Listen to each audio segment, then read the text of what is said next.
Well, I'm glad I'm talking to you guys today and not yesterday. So, it's uh, 12 days off.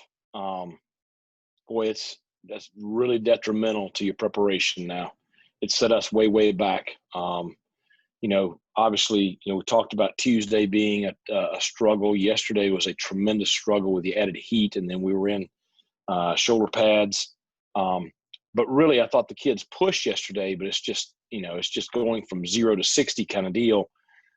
Today came out. I thought that they pushed much better. Thought they handled the heat a lot better. I thought we had a very solid practice. Loved the edge that our offense played with today. I kind of dug in a couple of the coaches in the staff meeting this morning, and how that goes. It rolls downhill. So the kids really responded this afternoon. Just loved their aggressiveness, and I liked the way we finished practice. In the heat, a lot of energy during our team period. It's going to continue to get us better. But boy, we are absolutely starting from scratch. Those 12 days off just really. It's like anything else. We got out of rhythm. You're having to reteach everything, reinstall everything from the very beginning.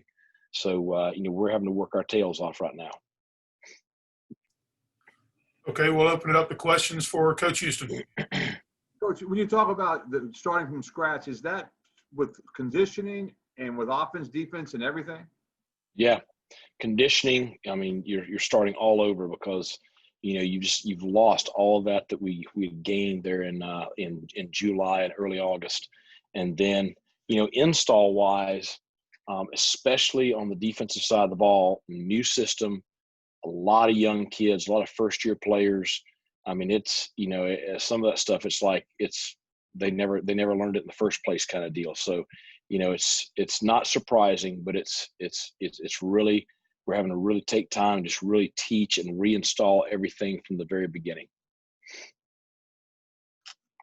Coach, given where you guys are and having to restart, do you feel like it's pretty safe to assume there won't be a game scheduled for the 19th at this point? I think for a couple of reasons. I think one, the 12 days off, I think it'd be very challenging to get ready for the 19th. But two, all those guys that are out are still out. And they're, it's going to be a while before they're all cleared to come back. Our medical staff does a great job. They're very conservative. You follow every protocol is followed to the T. And it just, when you go into quarantine or if you test positive, I know they say 14 days or 10 days, but the return to play protocol and then, just slowly working them back in, it takes a long time to get those guys back. So, it's going to be a while before we're back to full steam. Coach, how much recall did the offense come back with in the last day or two here from what they do remember? Better, I think a lot better than the other side, and I think that's because of experience. You have so many players back in the same system, same scheme, and so those guys really have their rhythm. But it's really executed well today. He really played well. I thought Holton handled everything well today. Today was a big third down day, so he was seeing a lot of pressure, a lot of different looks from the defense. I thought he handled it very well, got the ball out of his hand quick, and then, those receivers and backs continue to do what they do. So, Coach, I wanted to ask you, as far as recruiting is concerned, I know you can't talk about commits, but how proud of you of Coach Mines and the coaching staff? I know he's a recruiting coordinator for a job well done, considering all that you guys go through normally, but now add COVID to it. Yeah, it's we've talked many times what that takes away from us here at East Carolina, just because facilities and campus is just so incredible when you can get kids here so they can see the difference in what we have to offer and what some other schools have to offer. And so I think that even more, is just a great job by Coach Mines, by our entire staff. Really excited about the kids we have committed.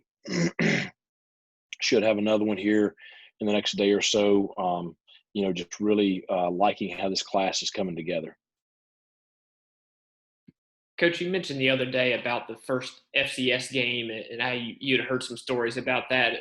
You don't play for 3 weeks. Will you use your contacts and reach out to to different coaches and not only watch games, but reach out to guys who have played about how they've handled the after effect and testing and recovering from a game. Is that something you plan on doing or you could use resources with? Yeah, I mean, and I think the other thing is just how they're handling everything that you don't see. How they're handling the last 24 hours before kickoff, how they're handling, the morning of the game, how they're handling the sidelines, the lack of having fans in the stands. I think there's so much that's just so foreign to all of us. We've got to learn from each other. And we're fortunate there are some games that are going to be played before us.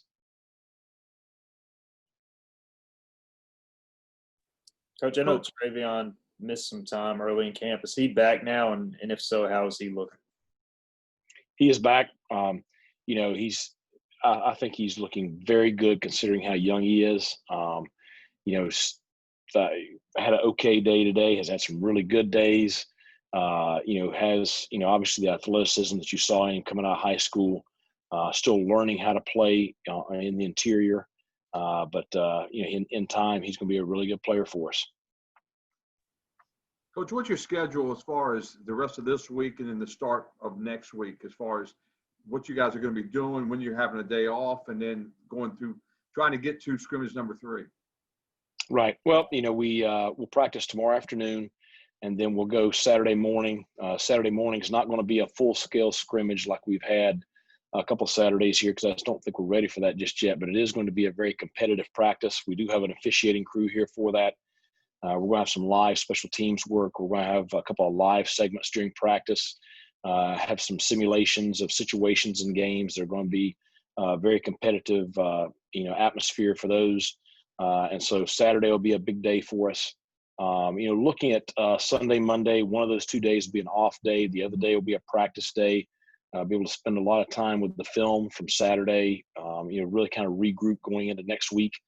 And then next week, we want to treat it kind of like a game week and hopefully have, ready to have a really competitive scrimmage at the end of next week to kind of finish off what we typically call fall camp. It's 2 weeks out from kickoff. On the positive front for this week, has there been any position groups that you have noticed have picked things up and been energetic or kind of been smooth this week, compared to maybe others? Well, I think there's several, and some have been groups and some have been individuals. I mean, I think our running back room, you just have a tremendous amount of competition. If one guy has a bad day, I promise you somebody else is going to have a great day. So it's really, it's made it to where you've got to bring it every single day in that room, because if you don't bring it, you're going to stick out or not stick out while others do. And pleased with our older guys, pleased with our younger guys. And the other thing that depth in that room is allowing us to do is get those guys more involved in special teams. So I think that group has had a very solid week so far. I think individually on the defensive side of the ball, our 2 inside linebackers that have the most experience there, Xavier Smith and Bruce Bivens. I think they continue to improve every day. Aaron Ramsour continues to come along. So I'm pleased with that little group right there. And then Jaquan McMillan has had just a fantastic week this week, really competing at a high level every day. I think maybe one other guy that I think, and sometimes you hesitate to pat a guy on the back, but I think he deserves it just from all the work I've seen him put in, and it's really showing up on the practice field, is Audie Amatosho. Really competing at a very high level, working very, very hard. Really excited for him. I want to see him take that to game day this year. Coach, you mentioned those running backs. Ideally, would you like to have a rotation of 3 on game day, or kind of what are you looking at there as far as numbers? Yeah, I mean, ideally you want 3. You look back to 16 when I don't know how many, we ran for 4,000 yards or something like that year. And, we had 2,000-yard rushers and another kid that ran for, like 900. So you'd like to have that 3-headed monster where you have guys that you can keep fresh right there.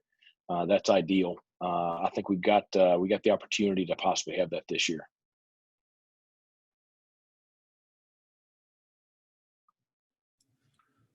Okay, are there any other questions for Coach Houston this afternoon?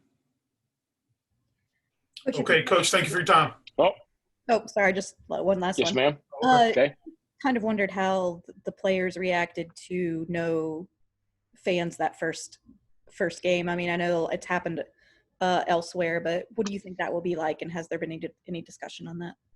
Well, I tried to always make sure that the kids know, stuff like that before it comes out publicly. So, we told the kids, first, and they're disappointed. I don't think it was a shock to them. They knew that was a possibility. We're still hopeful that maybe the governor might change his mind a little bit and at least allow families in the stands. I'm very hopeful for that.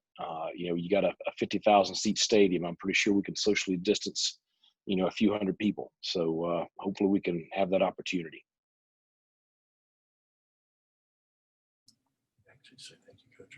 Okay, thanks, Coach. Okay, thanks a lot. You guys have a good evening. You too, sir.